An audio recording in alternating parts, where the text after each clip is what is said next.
I really enjoy this game. Elden Ring NIGHTREIGN is the newest and greatest domestic abuse simulator from the sussy Bacchus from the other side of the shining sea, where you and two friends will explore an alternate version of Limgrave to form the Elden Side Squad in an feeble attempt to kill God. Well, actually more plural. Yes, you are killing the entire cast of Percy Jackson, which is great because I never read those books anyways. Taking place in the faraway year of yesterday, here you will do nothing, accomplish nothing, and start to question your own sanity to the point where you ascend to the astral plane and become Thulzar, harbinger of stillness, after watching your executor teammate die for the 10th time in the span of one night while wondering how we even graduated preschool. I am getting far off track. What is NIGHTREIGN? Great question. NIGHTREIGN is a roguelike where you waste 35 minutes running around sightseeing in an alternate dimension of a French-controlled Chicago, just to lose all progress at the end of the game because your teammate chose Executor. So join me as I walk you through FromSoft's newest and greatest multiplayer roguelike game.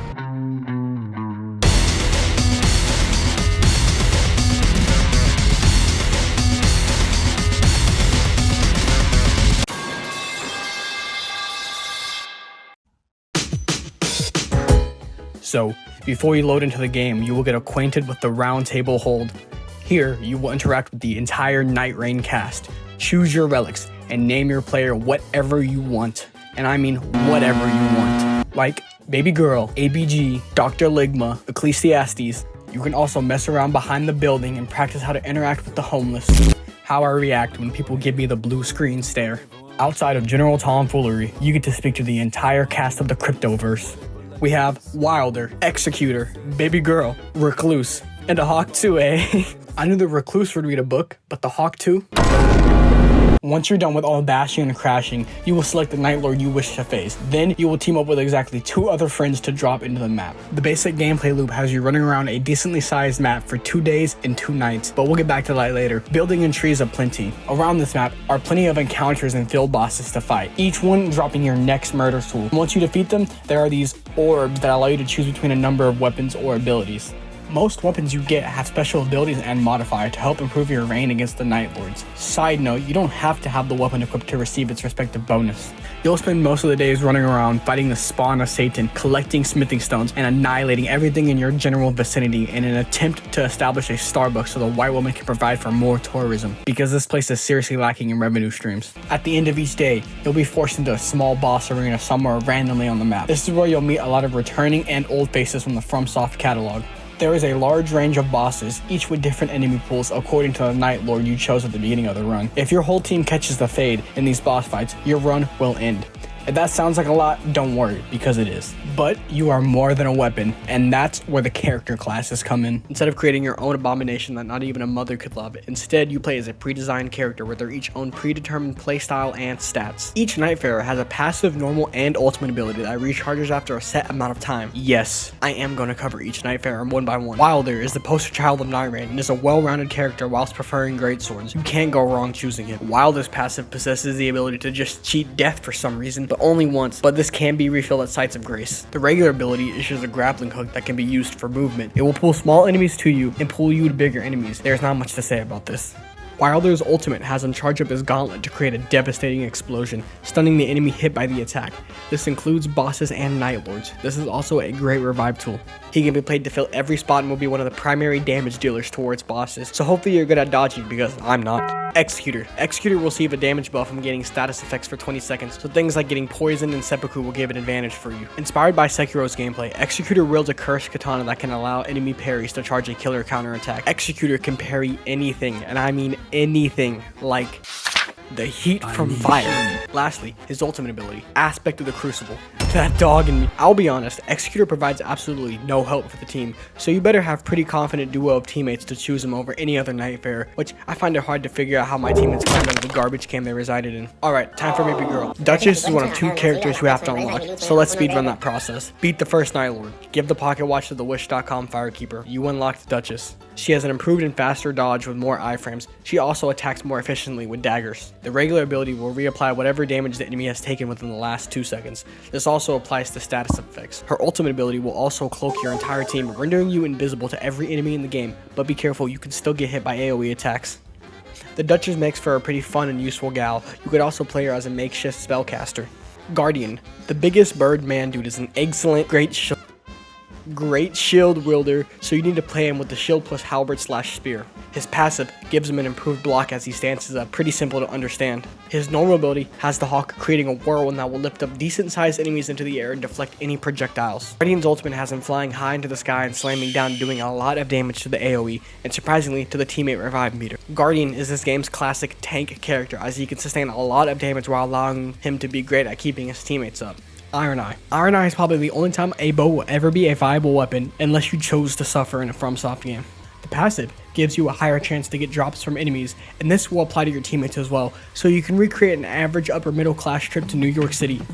Next ability has you giving the recipient a London handshake because they asked you for directions to Big Ben. The knife will create a mark and any attacks will be amplified and the stance damage is increased. Hits to the mark will increase the duration of it. The ultimate is just a really big bow. There's not much more I can really say about it. It'll stun enemies and bosses just like Wilder's Gauntlet Bomb. I do not think I have to say it, but you should be using a bow with him, but he does have a high dex stat too. Recluse. The Recluse is this game's mage, boasting a high intelligence stat. Her passive allows you to see residue types from enemies before you use the normal ability. Now, I do not know what any of that means, so do not ask me. Her regular ability allows you to collect 3 types of residue from previously marked enemies. After eating 3 residues, you will get a cocktail, which is pretty much like a makeshift fireball, except it can either be fire, magic, lightning, or holy. Recluse's ultimate art has her marking an enemy with a sigil that will increase damage to the entity that has the sigil. This will refill Recluse's FP and can revive teammates as well. Raider. This guy is every strength user's dream, as he builds an S stat in strength. Raider's passive increases the potency of his regular ability, which means he cannot be knocked down from his retaliate. The regular ability has Raider putting up the fisticuffs and start brawling, which is a dumb idea because he carries like 6 different weapons capable of destroying a small South American country Doom Eternal style. The ultimate has you summoning a great rock. Like, it's literally just a rock. This is just like Ultra Kill.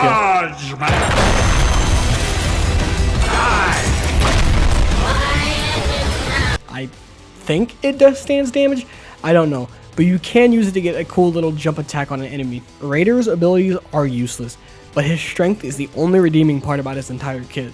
Revenant is the other character that is not unlocked from the start, so once more, buy the besmirched flame from the bazaar jar, then her ghost will spawn in the round table hold somewhere. You will be teleported back to the tutorial where you will have to fight Revenant and her 3 goons. Pro tip, just use Wilder and cheese her with his grappling hook. Revenant's passive will raise any enemy that she kills from the dead, like she has to get the final blow and then the enemy ghost will join your side. Her regular ability has her bring out a harp and can be used to summon 3 ghosts to their own help. Do not mess with me and my gang. Number 1, Oopie Goopy. 2, General Munchkin Man, and worst of all, Sebastian, which is a very mundane name for a giant skeleton that has been risen from the dead. Revenant's ultimate art has her tweaking out and releasing some undead energy or something. This will make her and her teammates invulnerable and revive anyone who is downed in the area. She also has an S in Faith, so you should be using cantations with her, but be careful because she has absolutely no defense. Now that you understand yourself, you are now ready to take on your hardest challenge yet, the Night Lords.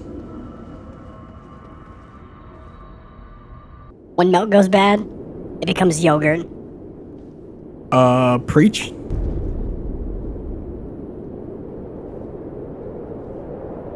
You now face the enemy you have been building up to for the last 35 minutes, and they don't plan on holding back. So hopefully you got a good arsenal and enough levels.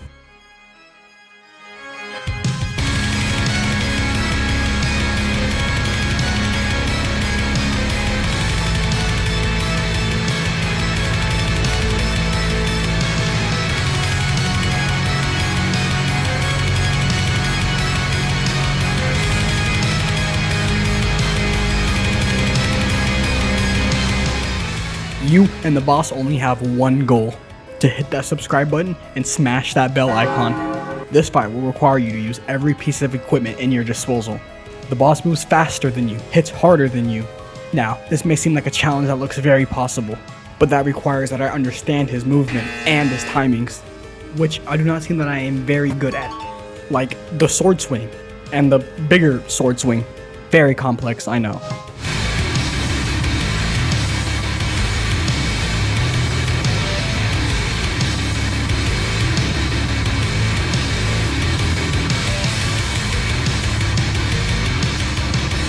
But all the simplicity goes out the window when he decides to stop playing around.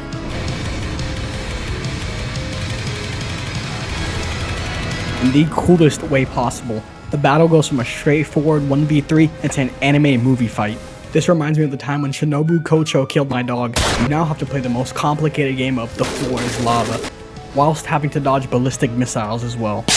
Unfortunately, this phase has multiple elemental effects that you will have to avoid in order to come out on top.